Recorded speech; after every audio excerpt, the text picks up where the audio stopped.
Hey, good afternoon, everybody. Thank you so much for coming. It's chilly in here, and my guess is in about 5 minutes it'll get really hot in here, and then it'll get chilly in here. That's sort of the way it goes. However, the warmth of the story you're about to hear. But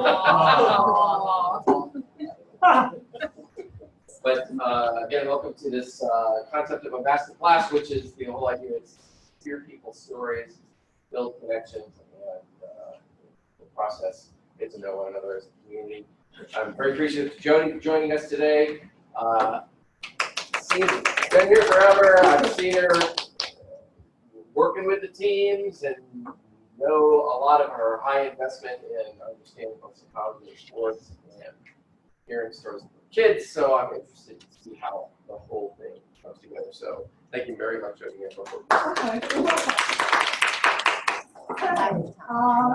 I was born in Detroit, Michigan. I'm the oldest of 4 children. I have 2 sisters and 1 brother.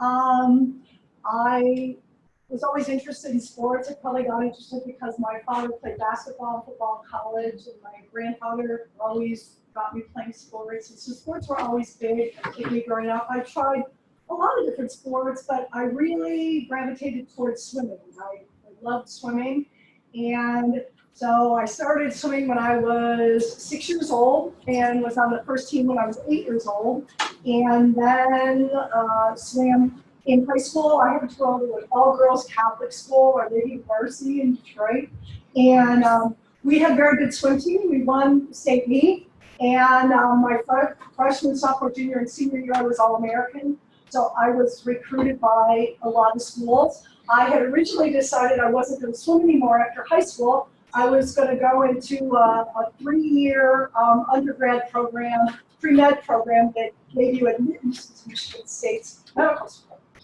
Well, my life was kind of set. That's what I was going to do.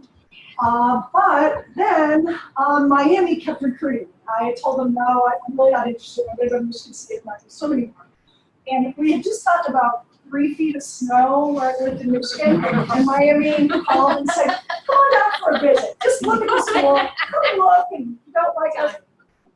So I went down, and it was beautiful. It was sunny. Everyone was very nice. And Miami had just finished second at Nationals at Arizona State, and they told me the one piece missing was a sprinter. And guess what I was? A sprinter. And so, of course, they told me that I was the only sprinter they were recruiting, right? So, anyway, loved it, went home, told my parents. My parents weren't really.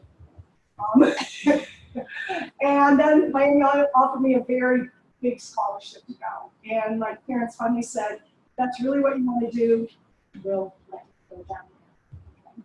So, went to Miami and got there, and interestingly enough, my arch nemesis from Ohio, who was also a sprinter, showed up.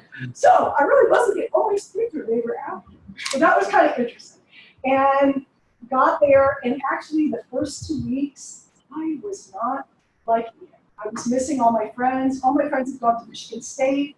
My boyfriend was at Michigan State. I'm thinking, I made a big mistake. I called to talk to my dad and tell him, I think I want to go back to Michigan State.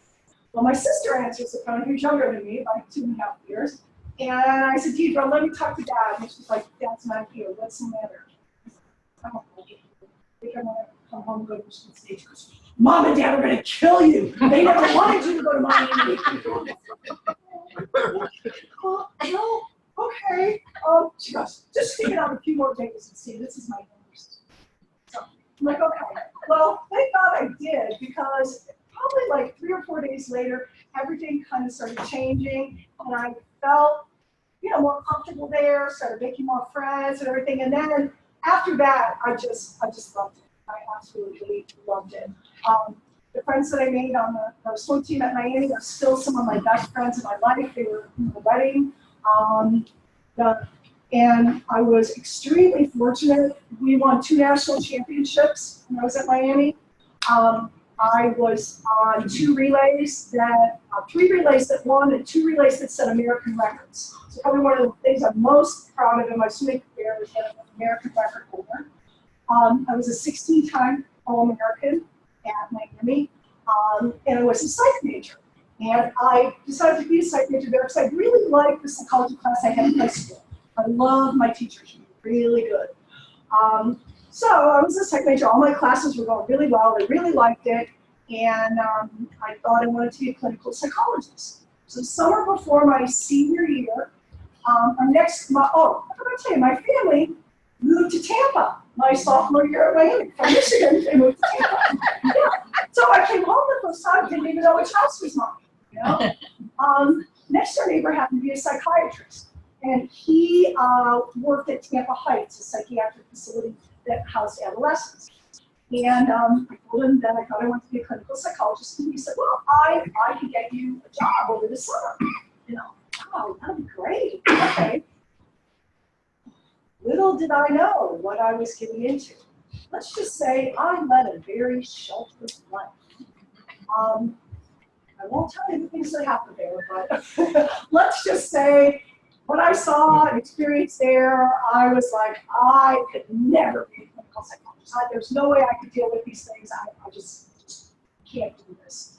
So I wanted to quit, but my dad wouldn't let me quit because Dr. Klein had gone out on a limb to get me the job there.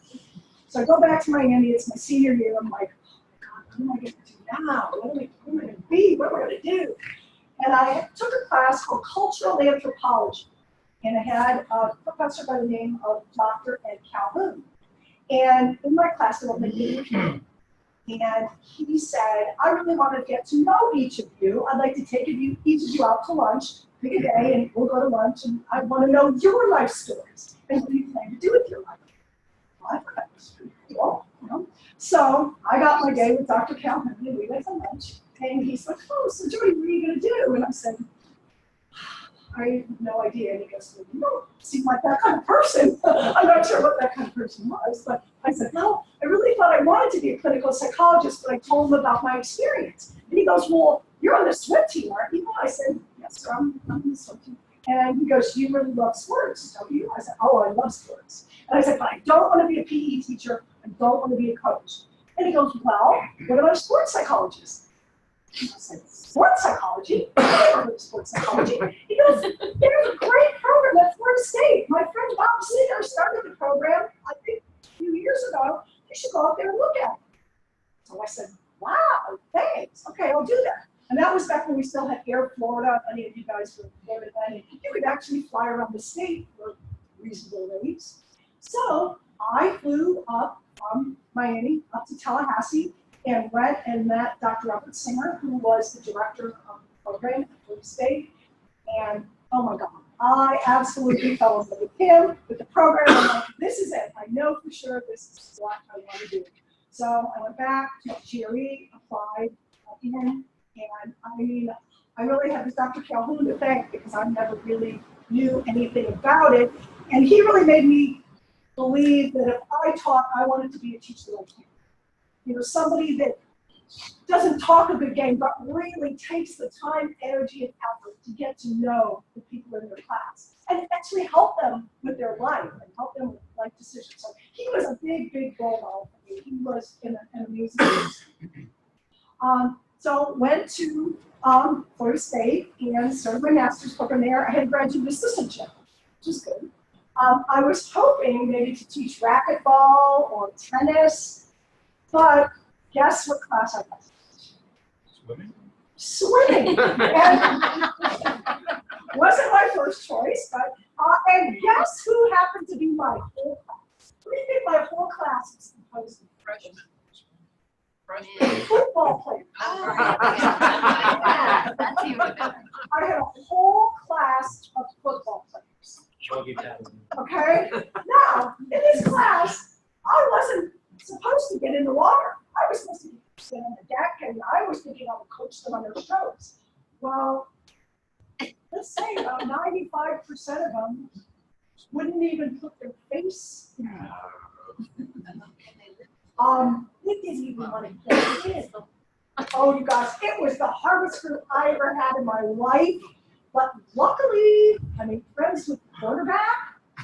And once he got in and started doing it, the rest of the people kind of followed suit. But, oh my God, that was by far the hardest. I had like 18 football players, and most of them couldn't float to save their lives. It was the first time they'd ever put their face in the water. Never had swimming lessons, but that was definitely the hardest class I ever got to teach. Okay, so then I finished my master's at Florida State in sports psychology, and I was hoping to go to Penn State to work on my doctorate because I wanted to work under Dorothy Harris, who was the foremost female sports psychologist in the country. And I got accepted and everything, but then I didn't get a graduate assistantship there. Penn State was very expensive, especially if you're out of state. So I had a graduate assistantship at Florida State that I could still have. I had a lot of friends, everything. So I decided to stay at Florida State instead of going to Penn State.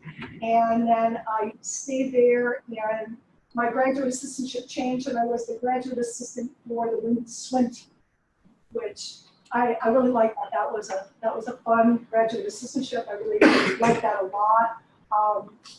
And then when I finished my dissertation at Florida State, and I was looking for a job, there weren't exactly wanted sports psychologists.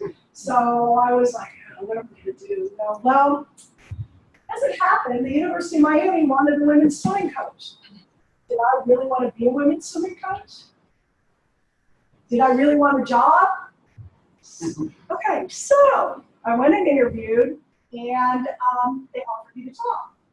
And I said, I'll take it under one condition. I said, what's that? I said, the one condition is that I can do 1/4 time can be sports psychology. So they said, oh, got it, good. So I'm like, okay, good. All right, so I go back down to Miami and I start coaching swimming, which to be honest with you, I wasn't that thrilled about, but I did get to do some sports psychology. And one of the athletes that I worked with was the boyfriend of a girl in the swim team. And he happened to be the 3rd string quarterback at the time for Miami. And I guess all football players think they should be the starters. But of course, he thought he should be the starter. And his girlfriend or swim team convinced him that he should come work with me to become mentally tough. Okay, well, I started working with him like in December, right before Christmas. Worked with him all through the year and through spring practice. At the end of spring practice, he got named as starting quarterback. Season started. Miami won all their games. They played Oklahoma for the national championship. We won. And this quarterback got interviewed by the paper, and they said, you were the 3rd string quarterback last year. What happened? He says, Miami Herald.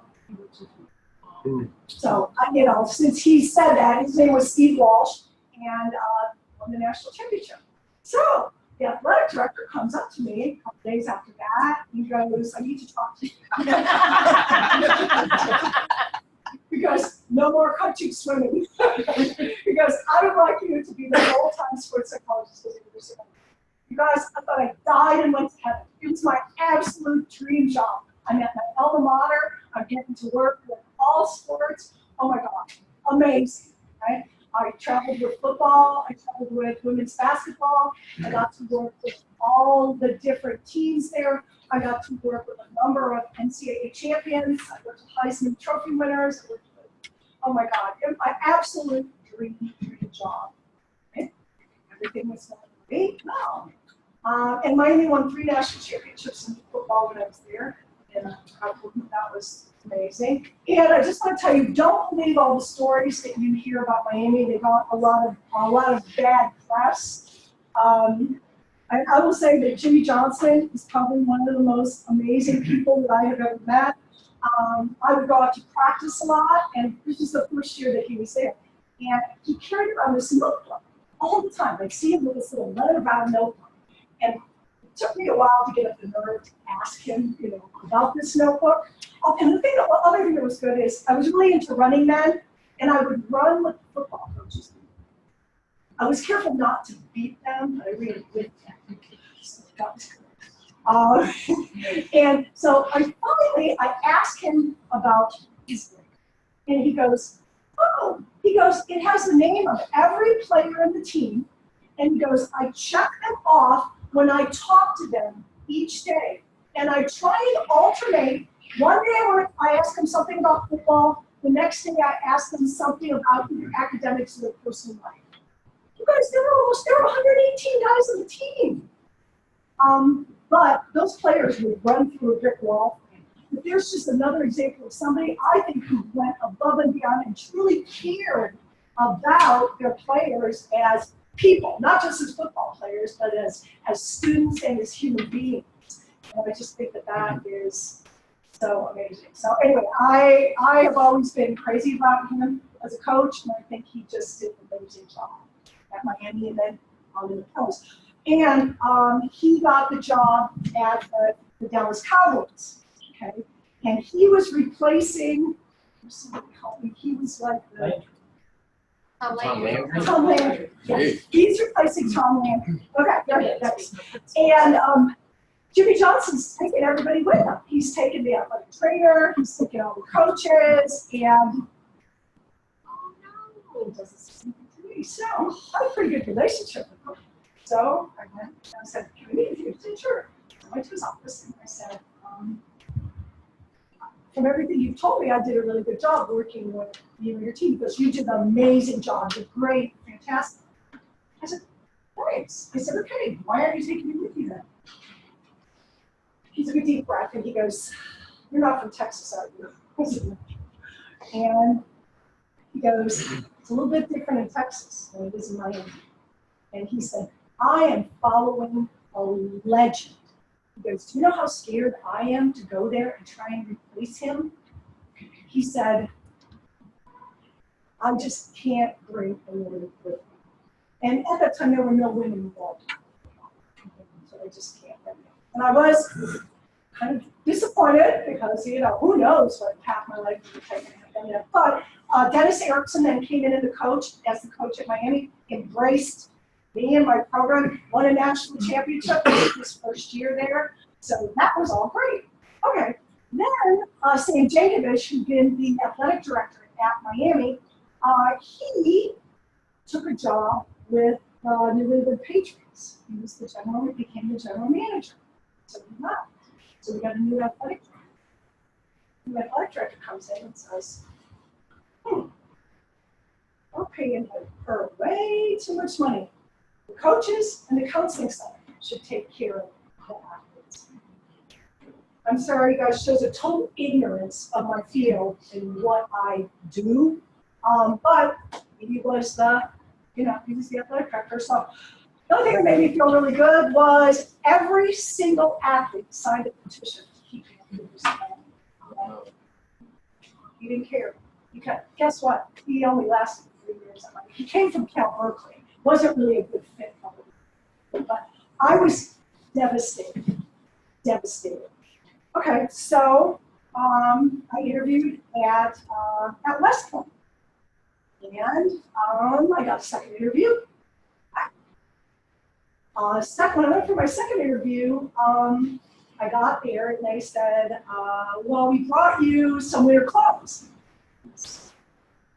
So what? And they said, well, we have our own ski slope here. I said, oh, you do? And they said, yeah, we understand you like skiing. So I do. So, first day I was there, they took me skiing. I'm thinking, this is a good sign, right? So, the next day I go and have my interviews, and then they offer me the job. That was let me backtrack a little bit. Terry and I, who's now my husband, we had been having a long distance relationship when I was in Miami. He was in Tallahassee. So I get offered this job at West Point, and I said, can I have a week to think about it? They said, sure, we'll give you a week, got the stuff. And guys, I would have started a GS-14 position. But the bad news was I would have started with no vacation time, because that's the way it works. I went back and forth, should I do it? And then my dad's like, you're crazy. It's always easier to get a job when you have a job. You know? Take the job. But I would have been working with a friend of mine, and I didn't want to take advantage of it. You just go and maybe take the job for 6 months or maybe a year. So I turned it down and I moved to Tallahassee. Terry and I got married. A friend of mine who was in the program at Florida State with me, she started her doctorate right when I was finishing mine. She had been teaching at Thomas University, and she became the head of the psych department. So she called me and said, how would you like to teach? You could teach sports psychology and other psychology. So I said, oh, that sounds good. So that was very fortuitous that, that happened, and I've known her from before. Also, when I was at Miami, I had gotten asked by USA Track and Field to do consulting with them. So I still had that job, and I would go in the summer. I would probably go on go to 3 or 4 different camps and work with different events and different coaches and things. And then I went on a number of different trips with them. I got to go to the Pan American Games. I went to a number of different dual meets and big meets over the years. The highest level I got to is I went to the World Championships, and that was pretty exciting. Doing that. So working with track and field was very interesting, a lot of fun. And the trips, I mean, they were great going on them, but and I would be gone for 2 weeks, sometimes 3 weeks in the summer. The only thing is when you do that, it sounds all great and everybody wants to do it. But the hard thing is you're on 24/7, because you kind of have to be watching out for everything going on. And I know when I got back, I felt like I needed a month vacation because it was just so intense. And there's always something going on and something that you kind of, have to take care of. So I still did continue to do that. Then I started working here, teaching classes. Then I had my daughter, Alyssa. Alyssa kind of grew up at Thomas University. She back then came to class with me sometimes. And everybody knew Alyssa because she was always around. And in fact, if those of you that remember Woody had a special affinity for Alyssa. He always would kind of have Alyssa come to his office. And when Woody left, he gave me a picture that Alyssa had drawn for him when she was 2 years old. That was pretty cool. So then had Alyssa. And then when Alyssa was 5 years old, we had my son John. And Alyssa went to the University of Florida. She went on a swimming scholarship. And now she is at Florida Gulf Coast University in the Doctor of Physical Therapy program. Our son John has been a lifelong Florida State fan. When he was 2 years old, his first Halloween costume was FSU football player. Loves, bleeds garnet and gold. John is on the swim team at FSU now. He's a freshman.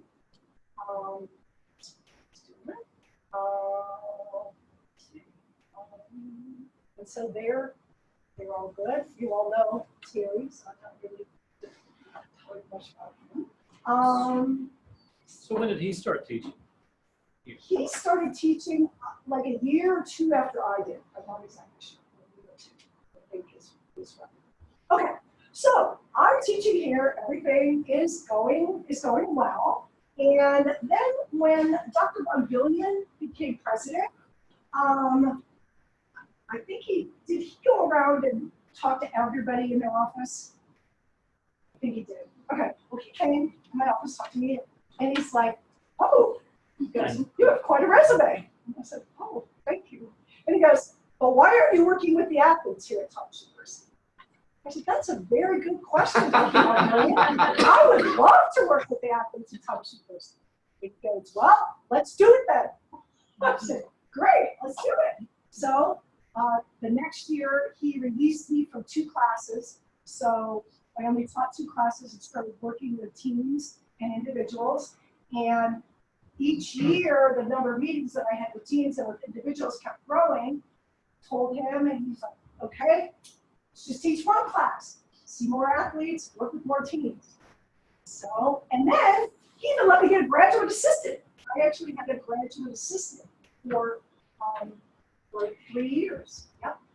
And so that was great. And so now now I'm working with every single team. Some teams more often than others. And I see athletes on every single team. I don't see every single athlete, but I see athletes from every team. And, I like to teach, and I've been teaching sports psychology, but I love doing sports psychology, working with teams, working with individuals. And one thing we did, I started doing it like 5 years ago. I got trained by Greer Cox, some of you may know Greer from the Y, the low ropes course. And so as a team building activity at the beginning of the season, we took the different teams through the low ropes course. And they really, really enjoyed that. And it's a really great way to start the season and have people bond together and work together. So which team is the most screwed up?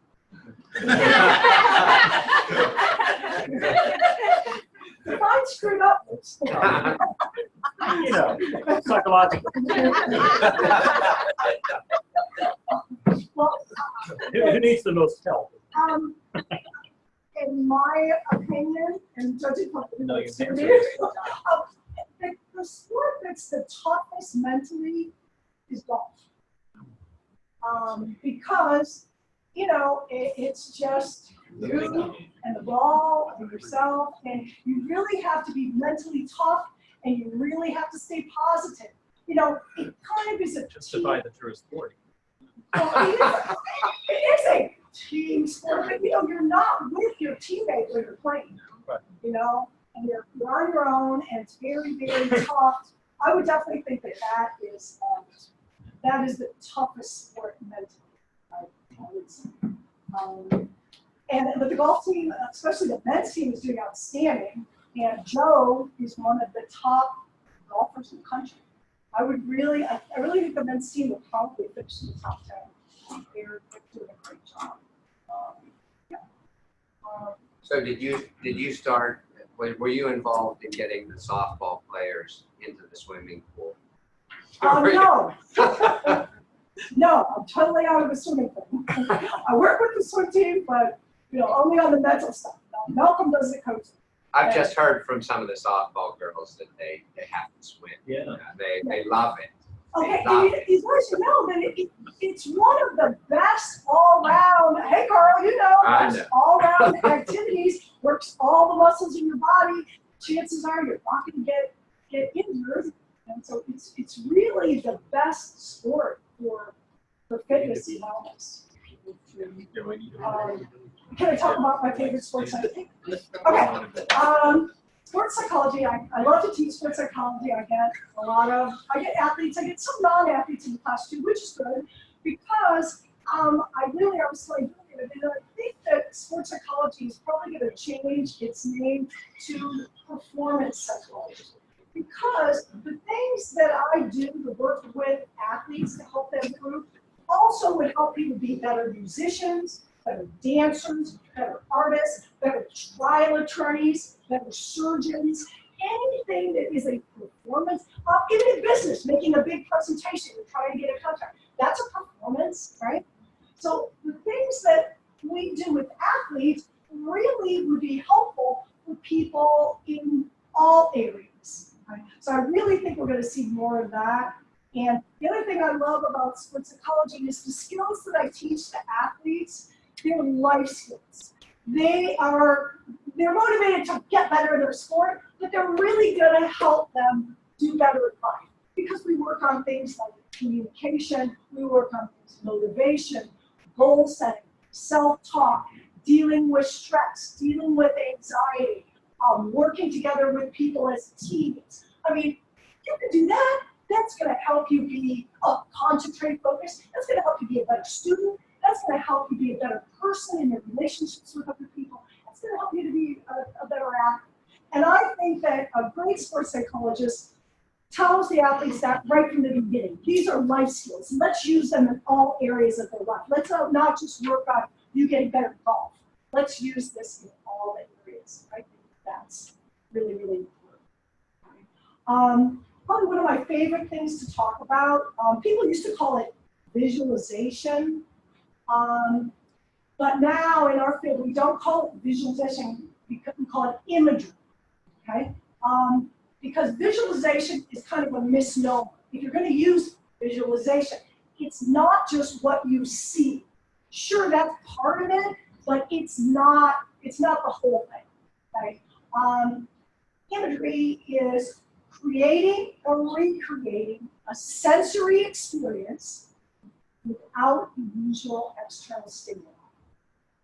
Okay? So we're going to create. Imagery is an incredibly powerful technique, and the mind does not know the difference between a vividly imagined event and a real event. Yes, yeah, right. Well, the proof is, okay, how many of you have ever had a dream that was so real, you woke up, your heart was racing, maybe you were sweating, you swore that whatever you were dreaming was happening? Raise your hand if that's happening. Oh, there you go. If you vividly imagine something, your brain believes that it happens, that it is happening. Okay? So that's why imagery is so important in sport, because if we can make it really vivid, your mind's going to believe it already happened. And then once you've done something once, it makes it easier to do it again, right? Okay, so what does vivid mean? Okay, vivid does mean what you see. That's what everybody says. That's true. But you also have to include what you hear, what you feel tactily with your hands, what you feel kinesthetically with your body, what you smell, what you taste. Those aren't quite as important, but you're still part of it. And the emotions that you feel. Okay? That's what makes imagery vivid, including all those aspects. The more real you make it, the more powerful it is. I'll just, a quick story about my experience with imagery. I wish that I would have known about it when I was swimming and used it. I was a sprinter, okay?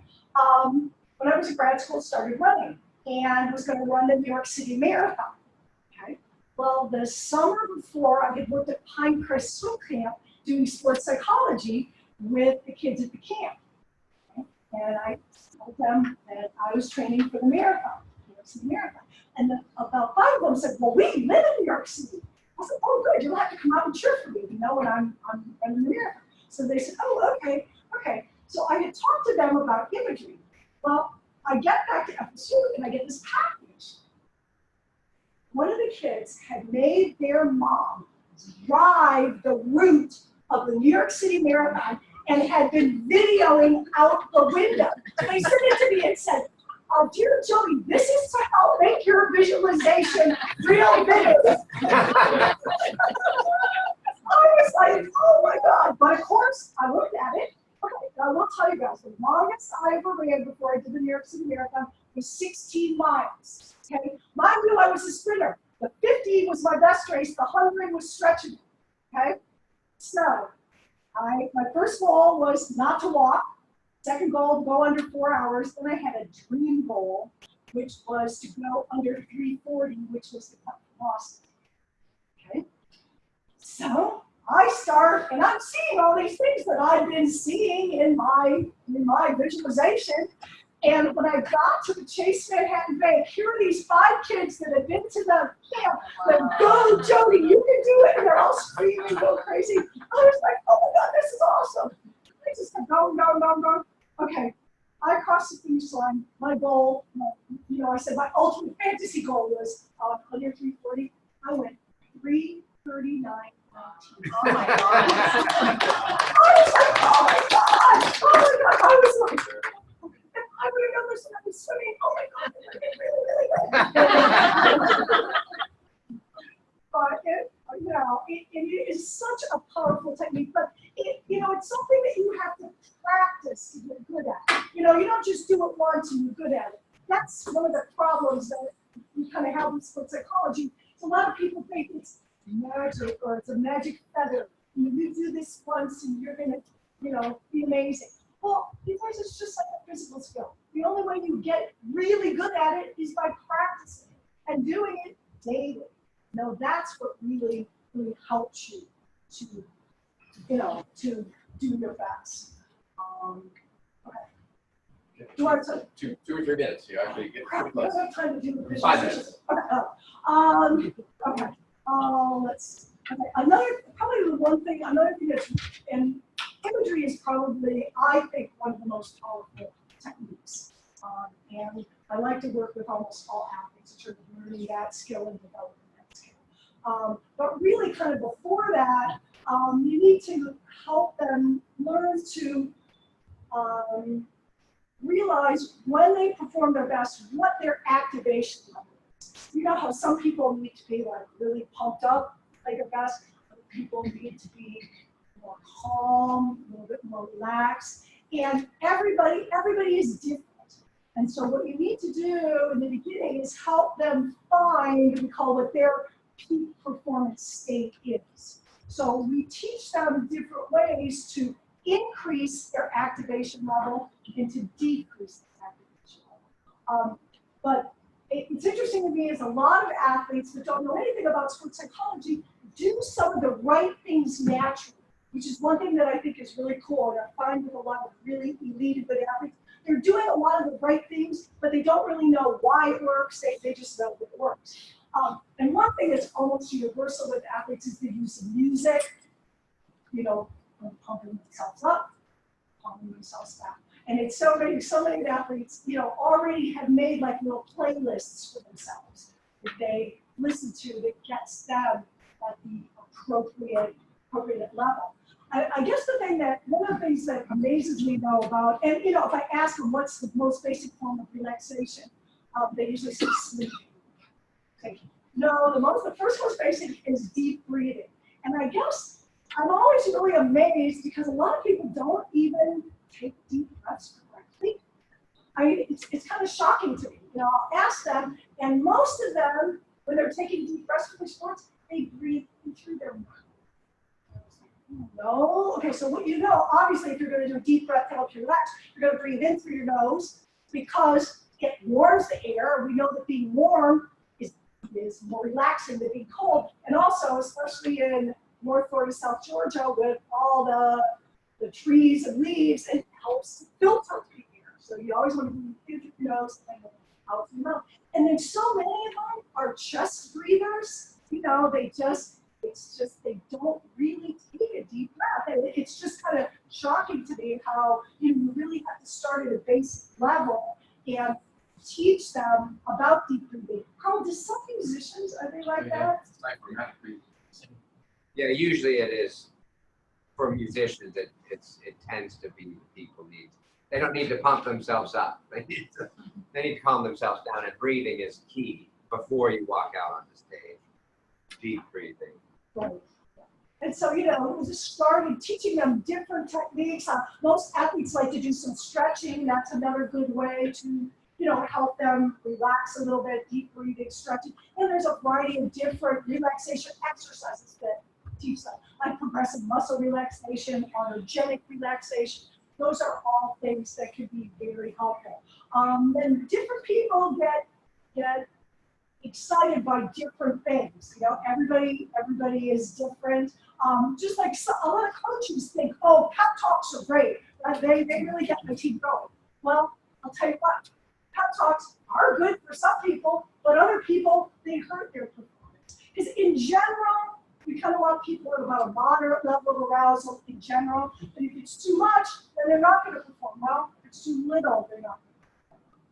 So it's the whole key in sports psychology is finding their own individual ideal performance state where they can most likely be able to perform.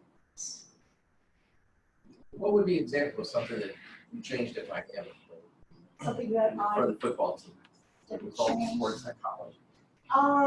Okay, I don't know how much you guys know about football, but usually in football, after they have a game, they emphasize and watch what they did wrong. And they play over and over the mistakes. Okay? Jimmy Johnson and I talked about this, and what he did first was show them all the outstanding good plays that they made. Talked about that. Then he went and showed them the bad plays and talked about how we correct these things. Then went back and showed them good plays again. You know, we call that the sandwich technique, because you show them something good, their mind's going to be open. They're more likely going to listen. Then you tell them what they're doing wrong. Then you tell them something good. Yeah, I think I will make that change. So I personally think that that was the one thing that we had, Jimmy Johnson and I talked about, that made a difference. Yes? I was just curious, back when you were talking about the industry technique, is hypnosis a tool that's ever utilized in that process? There are some sports psychologists who are like certified in hypnosis that would use it. I personally don't. I was just curious. Yeah, it's a technique that some use. What's your parents do? My dad was a food broker and my mom was a business manager, but then when she had kids, she did.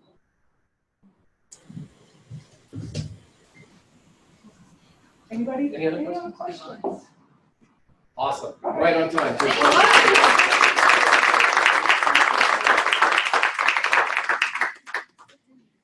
Thank you so much. There's lots of pizza over there. Get yourself some drinks. We'll have a recording of this if people that missed this. We'll post it up to Instagram and get a link going for everybody. Oh, wow. You can get this, right? I'm gonna have to just sit You're looking at it. Be careful if you are. That's fine.